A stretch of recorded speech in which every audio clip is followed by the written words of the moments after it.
Hi, Britt Davenport here. Welcome to another episode of On the Vice. Today we are going to be tying a Chubby Chernobyl. Got a purple one here in the vise, which is what we'll be tying tonight.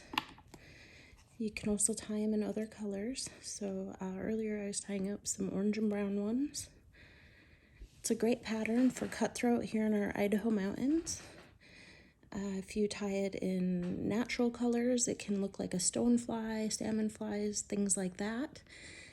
If you tie it in kind of crazier colors like purples, reds, it can also just be an attractor pattern. The really nice thing about this pattern is it's very buoyant, especially if you dress it with some floatant. So it works very well to tie a dropper off the back of it, and you can use it as a hopper dropper rig. So to get started, we're going to be using Daiichi 1720s in size 8 tonight. I'm going to start by pinching the barb on my hook. Most of our waters here in central Idaho are barbless only. By doing that before I tie the fly, if for some reason that hook were to break, I haven't wasted any time tying it. So for thread tonight, we are going to be using Semperfli A-Dot Classic Waxed in purple. So I'm going to start by dressing our hook shank.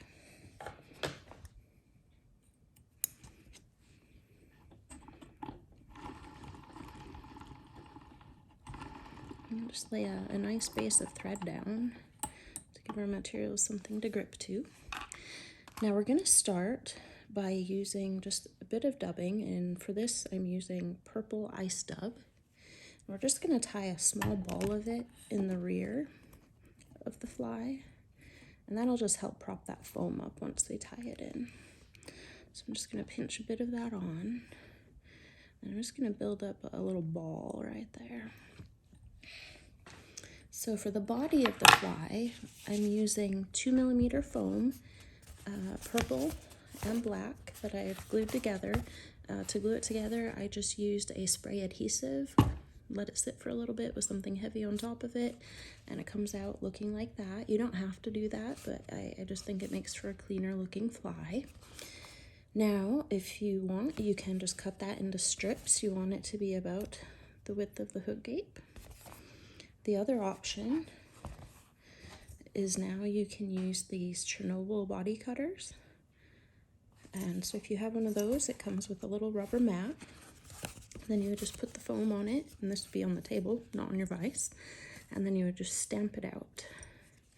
And so that makes for a very consistent body, if that's your preference. You don't have to do it that way. It's just as well to cut a strip of it and do it that way. But this is a simple way to do it. It's quick if you're tying a whole bunch of them, and it gives you a very consistent body. So I'm just going to stamp one of those out real quick.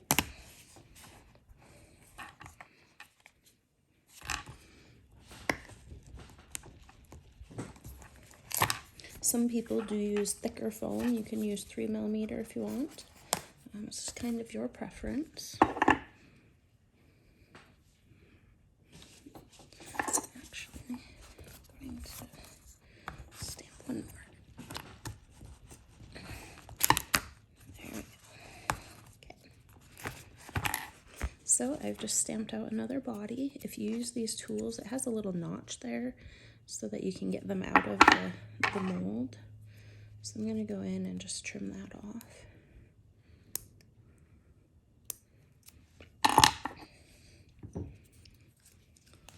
Next up, we're just going to use a little bit of Zap-A-Gap super glue. I'm just going to put a drop of it right there where we're tying this foam in, and that just helps secure it a little bit more. I'm going to be tying this with the black side down. So I want to center it over top of the hook. It will extend out over the eye some. That's okay, we want that.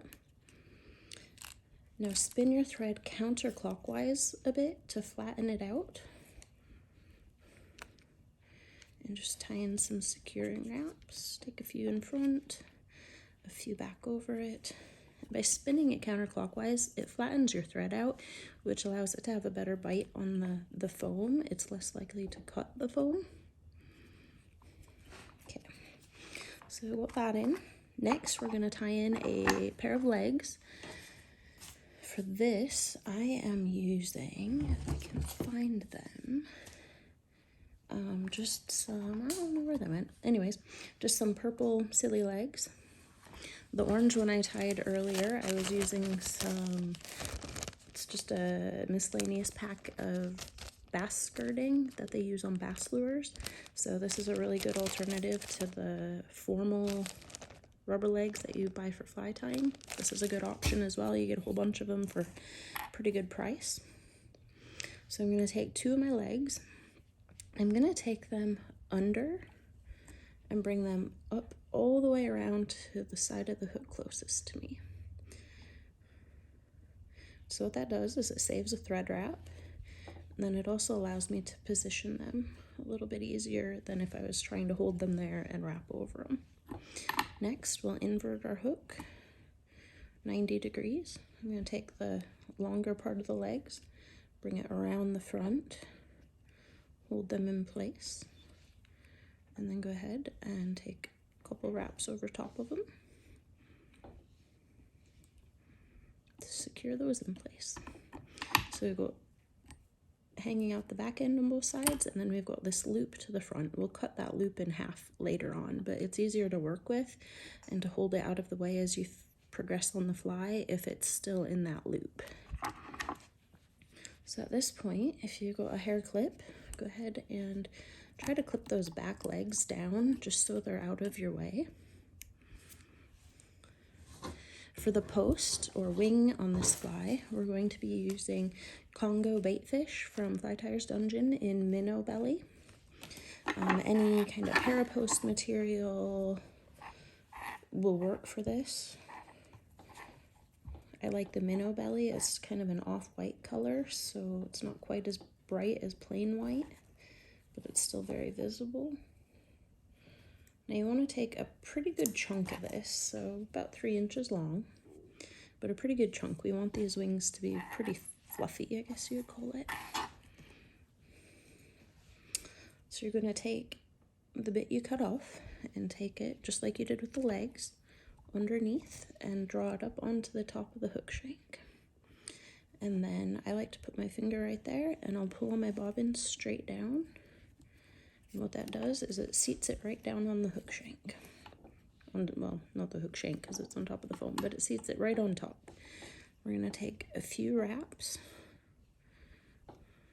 over top to secure it, and then pull it back and take a wrap.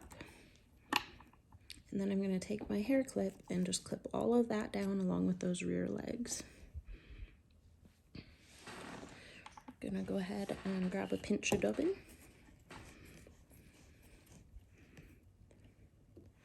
And now you're going to dub over top, right in front of that white post, but behind this front set of legs.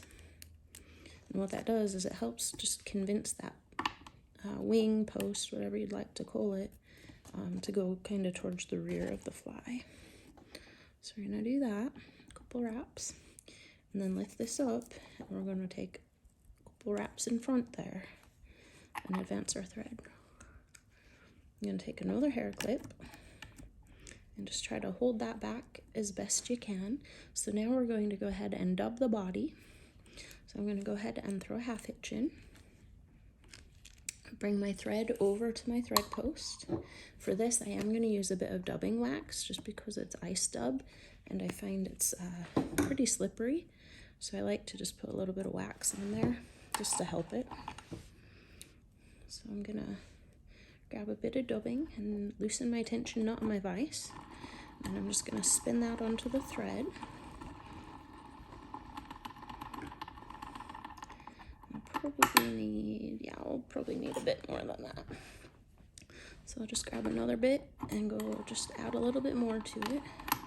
Make it a little bit thicker. Okay. So I'm going to take my bobbin off the cradle. And then I'm gonna work this back. I wanna work it all the way back to where that foam is, so there's not a gap right there. Okay, and then we're just gonna take that to the front and leave just enough room for a small head. It doesn't need to be very much. I'm just gonna build that body up. You wanna try to get it as even as possible, but as you fish it, the body will get picked out quite a bit, and that's okay, so it doesn't have to be exact. Okay, now stop your thread about a 1/4 of an inch back or so. And this is where we're gonna tie that foam down in at. So we're gonna go ahead and add another drop of super glue. Take that clip off, pull the foam over, and then again, I like to flatten that thread out by spinning it counterclockwise. And you're just going to take some wraps there. I like to take a couple underneath and then go back on top. That just really locks it in. And I'll just kind of try to keep all that under a clip so it's out of our way. So again, I'm going to take another set of legs, take them under, up, and over all the way around to your side of the hook. Put in a couple wraps to just hold them in. Rotate your vise 90 degrees and lock it in with the rear hub. Bring those legs around the front and along the side. And fight with them because they're rubber legs, so you always have to fight with them a little bit. And then put a few wraps there.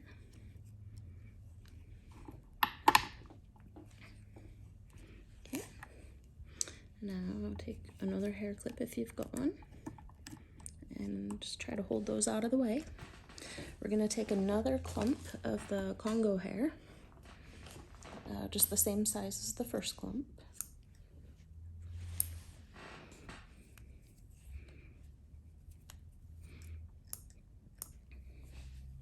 And then again, we're going to take it underneath, up, and around to the top. Put your finger there and just pull straight down. And then take a few wraps to secure it. Pull that back, take a wrap in front of it or two. And now capture that along with the other legs and just try to hold them to the rear. You're still going to have the front legs in a loop out the front, that's fine. Now we're just going to put another pinch of dubbing on and cover that up. So I'm going to take a few wraps right in front of that post. And then we're going to build just a little bit of a dubbing head here. And you just need ever so little. And that's just to help prop that foam up. So just take all of that to the rear. And then go ahead and just build up a nice tidy head. With the ice dub, you may have a fiber or two sticking out. That's okay. We can certainly go in and trim those out. And then we'll just whip finish it. I like to apply just a little bit of Sally Hansen hard as nails to my thread. And then I'll whip finish with that. And just try to hold that out of the way while you do it. Go ahead and cut your thread. So at this point, we can go ahead and take these hair clips out. Hopefully not tear it apart in the process. Okay, so we've still got these two loops for legs. So we're going to go ahead and just run our scissors through those and cut them. This will keep them out of the way when we're trimming the wing. This is a good time to kind of grab the legs and pull them down if they're not already, just to kind of orient them out of the way a bit. Okay. Now to trim the wing. So you want this to be pretty bushy, so I'm going to hold it all up. And then I like to hold it back a little bit and cut. and that way it gives it a little bit of a taper. And now to trim the legs, I'm going to use my vise and gravity to make this a little bit easier to do, because right now they're kind of going everywhere. But if you turn your vise 90 degrees so that there's some hanging down, make sure we've got the right legs on the right side. Yep. So now they're all kind of hanging down with gravity there. You can go ahead and cut them, and then just rotate your vise the other way, lock it in place using that rear hook, and then just cut them. And how long you cut them is entirely up to you. It's just kind of personal preference. Some people like them really long, some people like them shorter. And there we have it. So that is a Chubby Chernobyl. So again, you can tie them in all sorts of colors. This one is in purple, so it's more of an attractor pattern. Earlier I tied one in kind of an orange-brown color, so it could look more like a stonefly.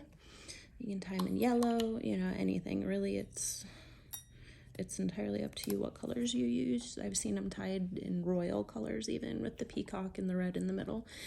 They work great. They're wonderful for a hopper-dropper setup, and especially early season. The cutthroat here really love them, and then later in the season when the terrestrials are out, they're another big hit for our cutthroat here in central Idaho.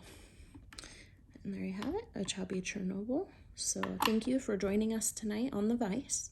If you're watching this on YouTube, go ahead and give us a like and subscribe to our channel. And be sure to click the bell icon so you get notifications for future content. Thank you for joining us, and we'll talk to you soon.